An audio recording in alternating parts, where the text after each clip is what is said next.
महाराज नग्नजित बड़े विद्वान, बड़े शास्त्रज्ञ, पर इन्होंने प्रतिज्ञा बड़ी विचित्र करी। इनकी बेटी का नाम था सत्या देवी। इन्होंने प्रतिज्ञा करी कि जो वीर पुरुष मेरे घर में 7 बैल हैं, एक से एक खतरनाक, इन 7 बैलों को जो वीर अकेला एक रस्सी में नाथ देगा, उसी से बेटी का विवाह करूंगा। बड़े बड़े राजा आए, पर बैलों ने सबको मार भगाए। अनेक राजा खंडित भये। बाद में भगवान अर्जुन के साथ गए और 7 रूप प्रकट करके 7 बैलों को उठा के पटक करके उनको एक रस्सी में नाथ दिया। महाराज नग्नजित प्रसन्न हो गए और अपनी बेटी सत्या का विवाह भगवान से किया। ये हुआ भगवान का छठा विवाह। एक थी महारानी श्रुत कीर्ति, एक नाते में भगवान की बुआ भी लगती है। श्रुत कीर्ति के मन में श्री कृष्ण के प्रति बड़ा ही वात्सल्य था, बच्चे की तरह स्नेह करती थी। तो इसी स्नेह के कारण उन्होंने अपनी बेटी भद्रा का विवाह भगवान श्री कृष्ण के साथ कर दिया, उनको अपना दामाद बना दिया। ये हुआ भगवान का 7वां विवाह। और एक थी महारानी अनेक लक्षणों से युक्त लक्ष्मणा देवी। इनके स्वयंवर में प्रतिज्ञा की गई कि चक्र में घूम रही है मछली, उसका प्रतिबिंब देख करके मछली का जो लक्ष्य भेदन करेगा, उसी से लक्ष्मणा का विवाह होगा। भगवान भी गए, अर्जुन भी साथ में थे। अर्जुन ने भी कोशिश करी वह दुर्गम लक्ष्य भेदन की। अर्जुन ने बाण तो चलाया, पर वो बाण मछली का स्पर्श करता हुआ चला गया।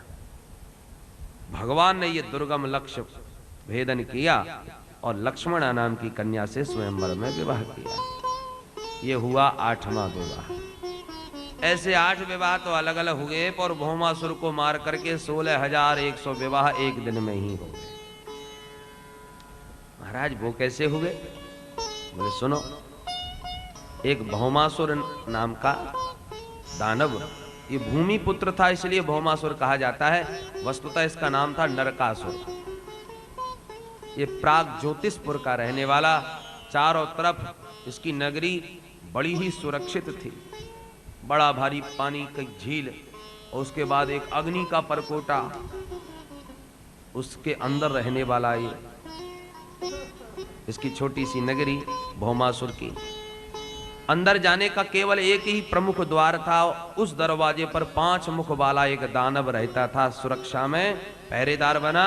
नाम था उसका मुर दैत्य। इस भौमासुर ने दिग्विजय करते समय जो भी राजा हार जाता, उसके यहाँ जितनी भी राजकुमारियां मिलती उन सबको अपहरण करके अपने कारागृह में डाल देता था। संख्या हो गई 16,100।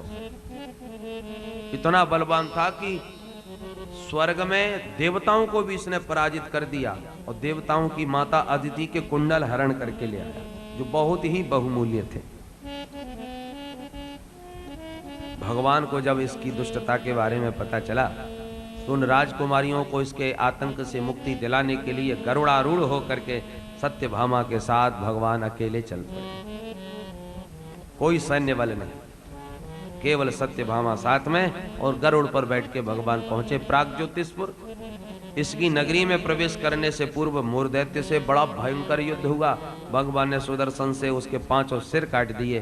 तब से भगवान का नाम मुरारी हो गया। बोल मुरारी भगवान की जय। मुर दैत्य का अंत करके अंतः में प्रविष्ट हुए तो भौमासुर ने भयंकर युद्ध किया। सैन्य शक्ति के साथ भौमासुर का भी प्रभु ने संहार किया। भूदेवी ने प्रकट होकर प्रभु की स्तुति करी। प्रसन्न हो गए भगवान ने कारागृह में जाके राजकुमारियों को भी बंधन मुक्त किया। राजकुमारियां भगवान के त्रिभुवन कमनीय दिव्य सौंदर्य पर मुग्ध हो गईं। प्रणाम करके बोली, महाराज आपने 4 दीवारी से हमको मुक्त कर दिया, परंतु अब हम कहाँ जाएं? भगवान बोले, अपने अपने घर जाओ। बोले, महाराज हमारे माता पिता तो अब हमारे जीवन की आशा ही छोड़ चुके होंगे, किस मुंह से जाएं? माता पिता स्वीकार भी करें तो कौन राजकुमार हमसे विवाह करेगा? इतने दिन बंदी बन के रहने के बाद कौन हमसे विवाह करना स्वीकार करे? और ऐसी स्थिति में हमें मृत्यु के अतिरिक्त कोई मार्ग ही नहीं सूझता, कहां जाए?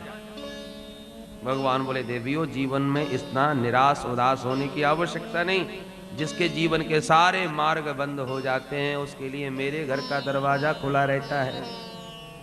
राजकुमारियां सब प्रसन्न हुई, प्रभु को प्रणाम किया। प्रभु, आपने नव जीवन दिया और जीवन हम आपको ही समर्पित करती हैं। तथास्तु कह करके भगवान ने सब राजकुमारियों को स्वीकृति प्रदान करी और उतने ही रूप प्रकट करके सब राजकुमारियों से एक मुहूर्त में ही विवाह संपन्न किया। सबको लेके द्वारका आए, सबके लिए पृथक पृथक भवनों का निर्माण करके प्रदान किया। और इस प्रकार से 8 पटरानी 16,100 रानी। बोलो द्वारकाधीश भगवान की जय। बड़ा भारी परिवार हो गया। कालांतर में प्रत्येक रानी के द्वारा 10-10 बेटा और 1-1 बेटी का जन्म हुआ। 16,108 गुणित 10, घर में जाके लगा लेना हिसाब। इतने थे भगवान के बेटा। श्री सुखदेव जी महाराज ने 80 पुत्रों के नाम तो भागवत में गिना दिए। जो 8 पटरानियों से 10-10 पुत्र हुए, उन सब का नाम सुखदेव जी ने बतलाया है। बड़ा भारी परिवार। नारद जी के मन में बड़ा कौतूहल। एक दिन नारद जी दिव्य पारिजात का पुष्प लेकर, कल्प वृक्ष का पुष्प लेकर द्वारका में आए। भगवान द्वारकाधीश ने नारद जी का स्वागत किया। कहां से आ रहे हो महाराज? नारद जी बोले, महाराज स्वर्ग दर्शन करके आ रहा हूं, देवपुरी से। महाराज देखिए, आपके लिए एक बड़ा सुंदर पुष्प लाया हूं। कल्प वृक्ष का पुष्प है। इसकी विशेषता है ये कभी मुरझाता नहीं, सुगंध इसकी कभी समाप्त होती नहीं। ऐसा दिव्य पुष्प आपके चरणों में भगवान ने नारद जी के द्वारा प्राप्त हुआ दिव्य पुष्प रुक्मिणी जी को प्रदान कर दिया। रुक्मिणी देखो कितना दिव्य पुष्प लाए हमारे नारद जी महाराज। तो वह पुष्प अपने केशों में गूंथ लिया रुक्मिणी जी ने। नारद जी बोले, अच्छा महाराज, तो अब दर्शन का आनंद प्राप्त हो गया, चलता हूं। जो आज्ञा। नारद जी सीधे वहां से चले और पहुंच गए सत्यभामा के यहाँ। अरे आओ आओ नारद जी महाराज, कहां से आना हो रहा है? बोले, देवी स्वर्ग से आ रहा हूं। स्वर्ग से? सत्यभामा जी ने कहा, महाराज मेरा भी बहुत मन है कि एक बार स्वर्ग का दर्शन मैं भी करूं। सुना है बड़ा सुंदर स्वर्ग है। नारद जी बोले, हाँ दर्शन तो करना ही चाहिए। तुम्हें नहीं मालूम स्वर्ग में ऐसी अद्भुत वस्तुएं हैं जो आपने सुनी तो होंगी, देखी नहीं होंगी। एक कल्प वृक्ष है जिसका पुष्प ही ऐसा दिव्य है, कभी मुरझाता ही नहीं, सुगंध कभी उसकी समाप्त होती नहीं। मैं तो आज ही लेके आया था। तो बताइए ना कहाँ है? बोले, वो तो हमने प्रभु द्वारकाधीश को दे दिया, आप देख लेना। हाँ हाँ, जब प्रभु के पास है फिर तो हमको मिलेगा ही। बोले, नहीं नहीं, मिलने को तो रुक्मिणी को मिल भी गया, आप देख लीजिएगा। अच्छा चलता हूं।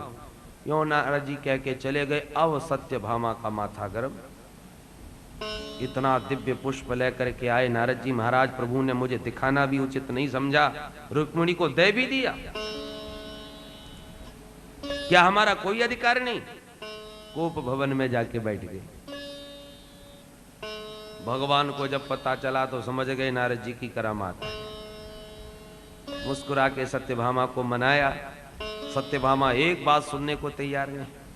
भगवान ने कहा, देवी रुक्मिणी को तो एक पुष्प ही लाके दिया, मैं तुम्हारे लिए तो पूरा कल्प वृक्ष लाने वाला हूं। सत्यभामा सुनते ही प्रसन्न हो गई। महाराज सत्य कह रहे हैं आप? बोले, बिल्कुल सत्य कहता हूं, हमारा वचन मिथ्या थोड़ी हो सकता है।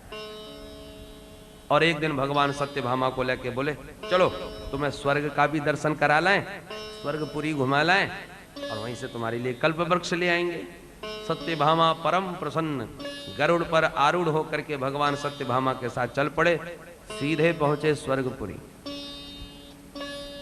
स्वर्ग में देवराज इंद्र ने तुरंत अपने सिंहासन से खड़े होकर स्वागत किया भगवान का सत्यभामा के साथ।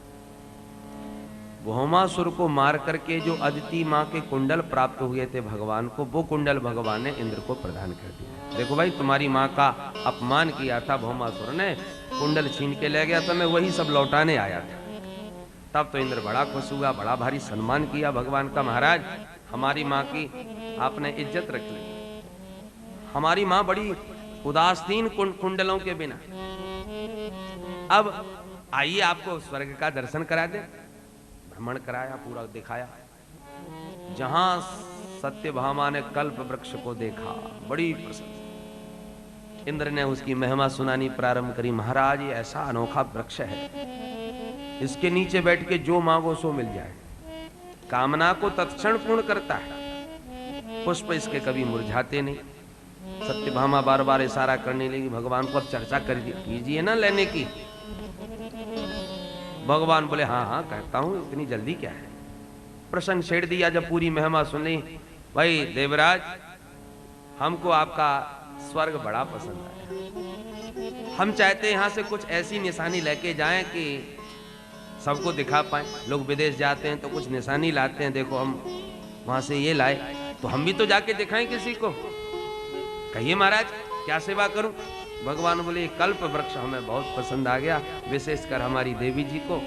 आप कहो तो इसे हम ले जाएं। अब इंद्र तो स्वीकृति देने वाले थे, पर पास में खड़ी थी इंद्राणी। उन्होंने इशारा कर दिया, सुनो जी, इसके दिव्य पुष्पों से मैं अपना श्रृंगार करती हूँ। ये गया तो मेरा तो श्रृंगार ही अधूरा हो जाएगा। आपको जो दिखाए सो दो, इससे हाथ मत लगाओ। तो बेचारे इंद्र अब बीच में फंस गए। हाथ जोड़ के बोले, क्षमा करें महाराज, ये स्वर्ग की संपदा है, मैं इसे तो नहीं दे सकता। इसके बदले में कुछ और वस्तु आप ले जाइए। भगवान भी समझ गए कि इंद्राणी के सारे पर बोल रहे हैं। हंस करके भगवान बोले, देखो वैसे तो हमें कुछ चाहिए नहीं, और जो हमें चाहिए था वो हमने मांगा, सो आप मना कर रहे। इंद्र ने कहा, तो क्षमा करें, आपको मैं ये नहीं दे सकूंगा। भगवान बोले, तुम नहीं दे सकते तो हम ले सकते हैं। क्या कहा? तो आप जबरदस्ती ले लेंगे। भगवान बोले, क्या करें, जब तुम दोगे नहीं तो जबरदस्ती लेना ही पड़ेगा। इंद्र ने कहा, यदि ये बात है तो हाथी लगा के दिखाओ। भगवान बोले, लो हम ये उखाड़ के ही ले जा रहे हैं।